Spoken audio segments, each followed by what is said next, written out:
जय मल्हार, जय अहिल्या. महाराष्ट्रातील माझ्या तमाम बांधवांना, भगिनींना, सर्व माझ्या मल्हार मावळ्यांना, सर्व माझ्या अहिल्या मातेच्या रणरागिणींना मानाचा जय मल्हार.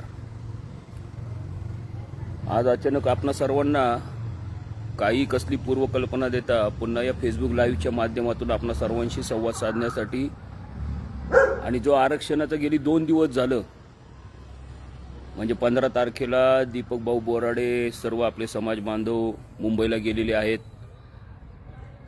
सरकारच्या बाबतीत 13 तारखेला सरकारसोबत काहीतरी म्हणजे मुख्यमंत्री आणि त्यांचे काही जे असतील सहकारी त्यांच्यासोबत एक त्यांची बैठक झाली. त्या दिवशी मी पण सकाळी दीपक बोराडेंना फोन केला होता, दीपक भाऊंना. त्यांना विचारलं की नेमकी आत्ताची परिस्थिती काय आहे, 15 तारखेला आपल्याला सर्वांना मुंबईला जायचं असं तुम्ही आवाहन केलेलं आहे. आणि त्याच्या बाबतीमध्ये मुंबईला जात असताना सर्व आपल्या जे पण ह्या आरक्षणाच्या बाबतीत लढतायत आणि जे पण या आरक्षणाच्या बाबतीत ज्यांनी गेली वर्षानुवर्ष आंदोलनं उभी केली आहेत, उपोषणाच्या माध्यमातून रस्ता रोको असेल, अशी वेगवेगळे अनेक त्या ठिकाणी आंदोलनाच्या माध्यमातून आरक्षणाच्या बाबतीमध्ये गेली अनेक वर्ष भांडतायत, गेली अनेक वर्ष लढा उभा केलेला आहे. अशा सर्वांना विचारात घेऊन या सर्वांशी चर्चा करून मग आपण या आरक्षणाच्या आंदोलनामध्ये आणि आरक्षणाचा 15 तारखेचा जो आपला हा लढा उभा करायचा आहे मुंबईमध्ये, आणि मुंबईमध्ये जाऊन जो आपल्याला हा धडक, हे पिवळं वादळ, हा पिवळा सुनामी मुंबईकडे न्यायचा आहे, तर त्या संदर्भात आपण सर्वांनी बैठक घेऊन, सर्वांनी निर्णय घेऊन, सर्वांनी त्यामध्ये पक्ष, संघटना, गटतट, मानपान या सर्व गोष्टी बाजूला ठेवून सर्वांशी चर्चा करा, सर्वांशी त्या ठिकाणी विचार घ्या. आणि मुंबईमध्ये जात असताना हजारोंच्या नाही तर लाखोंच्या संख्येने आपल्याला हा समाज बांधव, हा सुनामी, हे पिवळं वादळ या सरकारला दिसलं पाहिजे आणि सरकारच्या बुडाखालच्या खुर्च्या हलवून आपल्या आरक्षणाचा त्वरित GR आदेश काढून. कारण काय होते माहिती का बांधवांनो, म्हणजे मी कुठल्या व्यक्तीला बोलत नाही, परंतु हे जो आरक्षणाचं जे मुंबईच्या दिशेने जायचं, जो आपण आता गेली अनेक वर्ष संकल्प करतोय आणि गेली अनेक वर्ष आपण मुंबईच्या दिशेने जायचं जे ठरवतोय, ह्याच्यामध्ये म्हणजे एक जाताना आपण खूप मोठी घोषणा, खूप मोठमोठे आपण त्या ठिकाणी यलगार करून मोठमोठ्या त्या ठिकाणी पार छाताड फाडून बोलतो आणि पार अगदी बेंबीच्या देठापासून आणि नरडाचा घसा फाटस्तोर.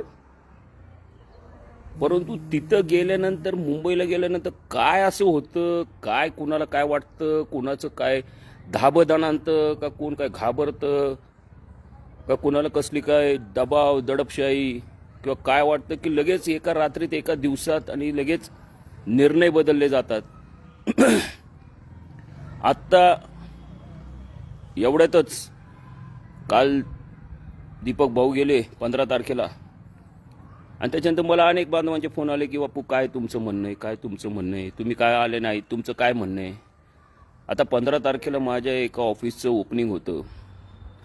म्हणजे हा गमतीचा विषय पण तुम्हाला सांगतो. त्यातला एक फोटो मी माझ्या घरच्यांसोबतचा हे केला, फेसबुकला टाकला, तर काही शहाण्यांनी, 1.5 शहाण्यांनी आकलेचे तारे तोडले. म्हटले हिथं समाज बांधव गोळा झाला असताना तुम्ही कसलं सेलिब्रेशन करता. जाऊ दे, आता मी त्याच्यावर काय बोलायचं नाही, मला त्याच्यावर काय उत्तर द्यायचं नाही. मला माहिती आहे, माझ्यासोबत काम करणाऱ्या अनेक समाज बांधवांना, माझ्या सहकाऱ्यांना माहिती आहे की गेली अनेक वर्ष कसलाही स्वार्थ, कसलाही त्या ठिकाणी अपेक्षा न ठेवता जातीसाठी जे मला करायचं होतं, जे करायचं होतं आणि जे केलं ते इमान इतबार करत आलोय, करतोय आणि करत राहणार. परंतु याचा अर्थ कुणी कसंही भरकटत चाललाय तर त्याच्या मागं पळत जायचं आणि आपण पण भरकटत जायचं आणि आपल्यासोबत अनेक आपले हजारो बांधव भरकटत न्यायचे. तसला फालतूपणा आणि तसली नीतिमत्ता ना कधी माझी होती, ना आहे, ना असणार आहे. जे पण करायचं ते जातीशी इमान एतबार राहून, पारदर्शक राहून, आणि जे ते समोरासमोर छाती ठोकपणे ह्या पद्धतीने गेले अनेक वर्ष काम करत आलोय. म्हणून जे पण आहे ना ते समोर बोलतो, जे पण करतो ते समोर करतो. आणि तुम्हा सगळ्यांच्या माहितीसाठी सांगतोय की उद्या येणार आहे मी मुंबईला, आणि माझं सर्व बांधवांना पण आव्हान आहे जेवढ्यात जास्तीत जास्त ठीक आहे, मतभेद गटतट बाजूला ठेवा. आता मी सुद्धा ज्यावेळेस दीपक भाऊंना फोन केला होता, म्हणजे 15 तारखेला दीपक भाऊ निघालेले, मी 12ला 13ला फोन केला होता. ते म्हणले आमची मुंबईमध्ये बैठक आहे आता 1 वाजता. तर तुम्ही पण राहून गेलं तुम्हाला सांगताना, पण तुम्ही जर का येत असाल तर निघा आता 10:30-11 वाजता. आता म्हटलं 11 वाजता निघून 1 वाजता पोहोचणं मुंबईला शक्य नाही. किती जोरात गाडी चालवली तर हडपसरवरून मुंबई हे जरी अंतर जास्त लांब नसलं तरी 3-4 तास लागतात. म्हणजे मला कसलीच कल्पना नव्हती. बैठक आहे, सरकारने बोलवलंय, कुणी काय पाठवलंय, कुणी काय यांना काय म्हणजे डोक्यात घातलं आणि काय केलं मला काहीच माहीत नव्हतं. परंतु ते म्हणले अशी बैठक आहे, तुम्हाला येता आलं तरी आम्ही म्हटलं ठीक आहे, बघतो प्रयत्न करायचा, पण बैठकीत काय होते ते मला कळवा आणि नेमकं आता काय करायचं ते मला सांगा, असं मी त्यांना त्या ठिकाणी भाऊंना बोललो होतो.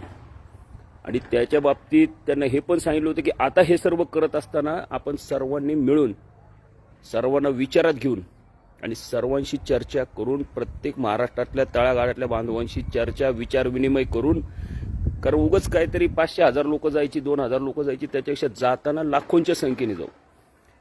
आज अनेक मराठा बांधव देखील आमचे निघालेले आहेत आपल्या धनगर समाजाच्या आरक्षणाच्या अंमलबजावणीसाठी पाठिंबा द्यायला, आणि त्या समर्थनात अनेक मराठवाड्यातून अनेक मराठा बांधव पण निघालेले आहेत, वेगवेगळ्या भागातून निघालेले आहेत.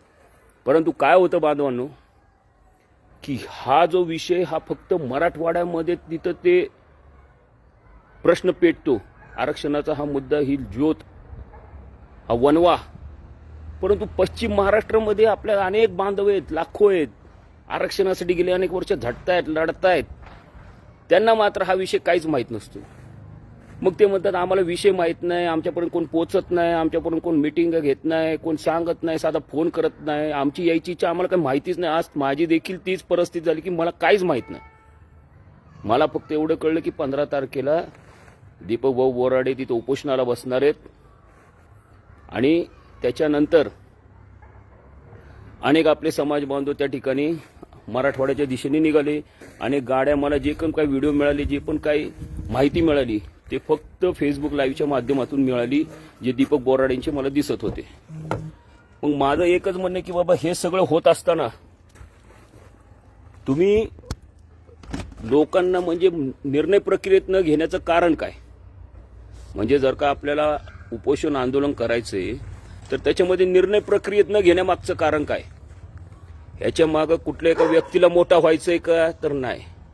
कुठल्या एका व्यक्तीसाठी लोक येत आहेत का? तर नाही. समाज बांधव लाखो हजारोंच्या संख्येने येतात, निस्वार्थीपणे येत आहेत. ते फक्त आणि फक्त जातीसाठी, जातीला न्याय मिळवून देण्यासाठी आणि येणाऱ्या पुढच्या पिढीचं भवितव्य घडवण्यासाठी आणि येणाऱ्या पुढच्या पिढीला न्याय मिळवून देण्यासाठी सर्व समाज, कुठल्या एका व्यक्तीसाठी येत नाही.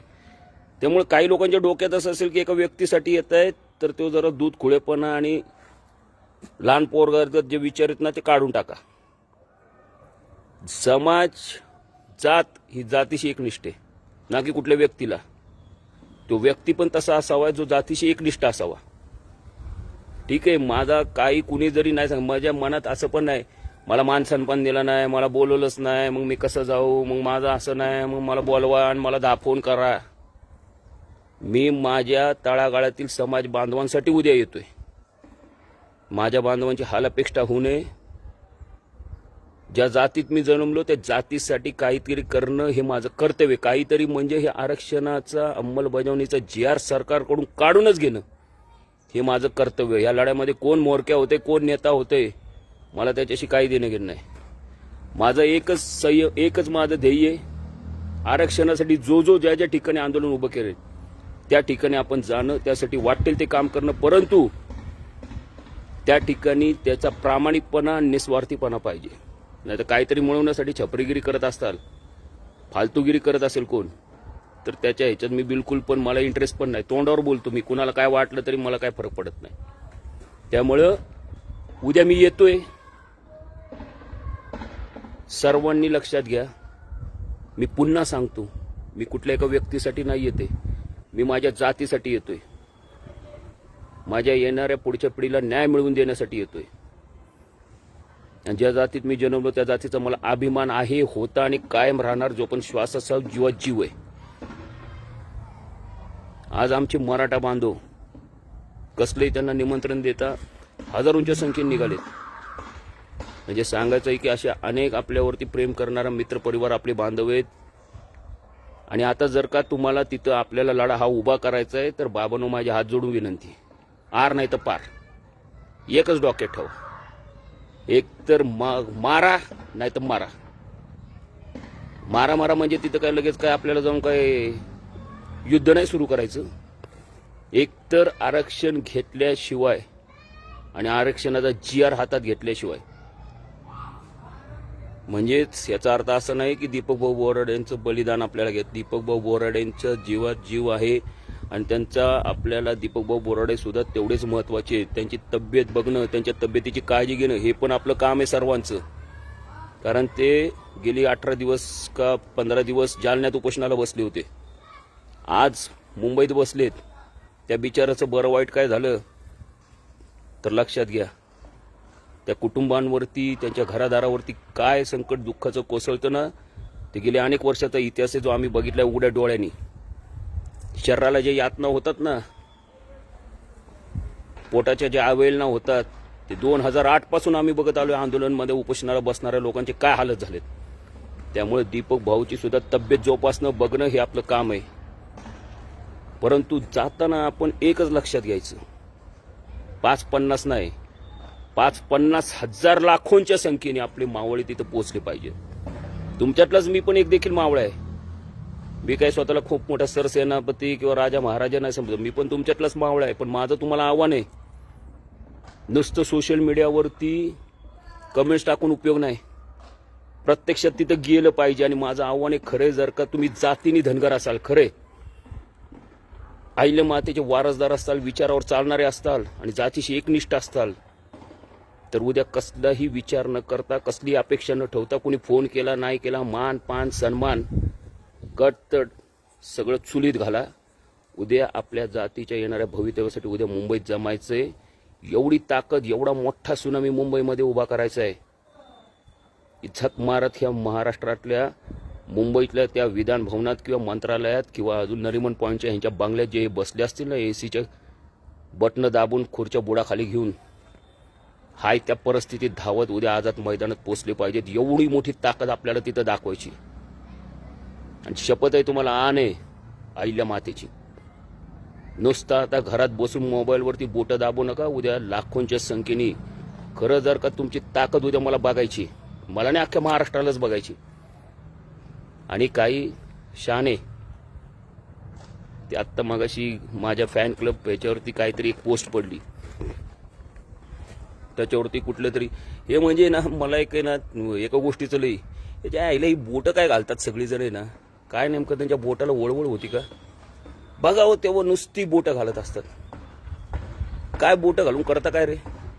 हा, अरे तुम्हाला जर काही एवढं वाटतं तर तिथं या, तिथं स्वतःची ताकद दाखवा, विचार मांडा. एकमेकाच्या ह्याच्यात बोटं घालून काय करता? आणि एवढीच बोटं घालायची इच्छा असेल, काही नाही एका शाने टाकलं, घनश्याम बाप्पू आले नाही, कदाचित विकले गेले असतील.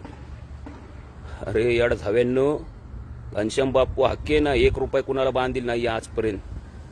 थोडं बहुत जे पण काय केले ना 20-22 वर्षात, ते स्वतःच्या हिमतीवर केले. आमच्या बापदाद्यांची जी पुण्य आहे ना, ते पुण्याने केलेले. तुमच्यासारखे जे काय महाराष्ट्रात फिरतात ना, काही लाळसाठी आणि लाळ घोटेवाले, हे जे एकमेकाचे चाटून चाटून जे मोठे झालेत ना, खुर्च्या दाबल्यात खाली आणि लाखोन करोडोंच्या प्रॉपर्ट्या कमवल्यात ना, हे सगळ्यांनी हुजरे मुजरे करून आणि चाटुगिरी लाळ चाटेपणा करूनच झालेत मोठे. कदाचित आम्ही तसं जर का केलं असतं ना, तर आज पण माझ्या गाडीवरती लाल देव असता. पण मला त्याची जरूरत नाही आणि कधी इच्छाही नाही. आणि आमच्या खानदानाचा इतिहास बघा, जे पण जगलोय ना आम्ही स्वाभिमानाने, स्वकष्टावर आणि ताठ मानेने. कारण आईल्या मातेंचे विचार, छत्रपती शिवाजी महाराजांचे विचार, धर्मवीर संभाजी महाराजांचे विचार, डॉक्टर बाबासाहेब आंबेडकरांचे विचार, त्यांनी दिलेला आम्हाला अधिकार, या अधिकारावर कायम जगत आलोय, जगत राहणार आणि कायम राहणार. त्यामुळं हे जे बोटं घालायची कामं करता ना तुम्ही लोक, काही जे शहाणी काम धंदे नसतं, काय कळत नाही, काय करायचं तर नुसतं आपली एकमेकाच्या ह्याच्यात बोटं घालायची. त्यामुळे असले चुत्यागिरी करण्यापेक्षा तिकडून बोंब पाडा शहाण्यांनो. काय तुमची अक्कल पाजळवायची तिकडे पाजळा ना. आणि हे असलं चांगलं काम करताल तर कदाचित समाजाच्या या आरक्षणाच्या लढ्यामध्ये तुमचं नाव कोरलं जाईल. नाही तर कुठे एखाद्या घाणीत दगडात नाही तर कुठल्या गटारात पडून तुमचं कुठे किड्यागत पडत वळवळत बसताल, तुम्हाला तुमचं कळायचं नाही. हे असलं काय असलं म्हणजे ही जी भुकणारी कुत्रीत नाही याचा बंदोबस्त करायला मला 1 तास पण खूप झाला. पण म्हणतो जाऊ दे, आल्लड आहेत, नादान आहेत, बालिक आहेत, करत बसतात काहीतरी लहान मुलागत चाळे. त्यामुळे ते जाऊ दे, असल्यांचं ह्यांना सोडून द्या. ही काय ही छपरी लोक आहेत. पण उद्या मुंबईला कसलाही मान सन्मान, कसलाही मोठेपणा, आणि मला फोन नाही आला, मला मेसेज नाही आला, आणि माझा मान नाही झाला, आणि मला स्टेजवर नाही बसवलं, असली छपरीगिरी कुणी करू नका. कसले असले बारके विचार डोक्यात ठेवू नका. कळलं ना? सर्वांनी उद्या तिकडे पोचायचे जास्तीत जास्त संख्येने, आणि जास्तीत जास्त संख्येने सर्वांनी त्या ठिकाणी उद्या आपली ताकद दाखवायची आणि सरकारकडून आपल्या आरक्षणाची अंमलबजावणीचा GR कसल्याही परिस्थितीत काढून घ्यायचा आहे. उद्या सर्वजण महाराष्ट्रातले, मराठवाडा असेल, विदर्भ असेल, पश्चिम महाराष्ट्र असेल, किंवा अजून कोण कोकणातले असतील आमचे बांधव, सर्वांनी उद्या एक दिवस आपलं थोडं घरादाराशी थोडं एक दिवस जरा त्यांच्याकडून वेळ काढा. काम व्यवसाय असेल, कोण ड्युटीला असेल, एक दिवस सुट्टी मारा, काय फरक पडत नाही. अशा आपण अनेक गोष्टीसाठी सुट्ट्या करतो. उद्या सर्वांनी निघायचंय. मी पण उद्या साधारणतः 1:30 वाजेपर्यंत मी पोहोचतोय मुंबईत. तुम्ही सर्वांनी उद्या मुंबईला यायचंय. एवढंच तुम्हाला सांगतो. आपल्या जातीच्या कार्डवरती नुसतं धनगर लिहून चालणार नाही. हृदयात वरती तुमच्या धनगर लिहिला गेला, म्हणजे जातीच्या दाखल्यावर धनगर, आणि मनात मात्र तुमचं वेगळंच काहीतरी चाललंय. हे असले दुटप्पीपणा बंद करायचं आहे आता आपल्याला, आणि उद्या लाखोंच्या संख्येने तिथं जमायचंय.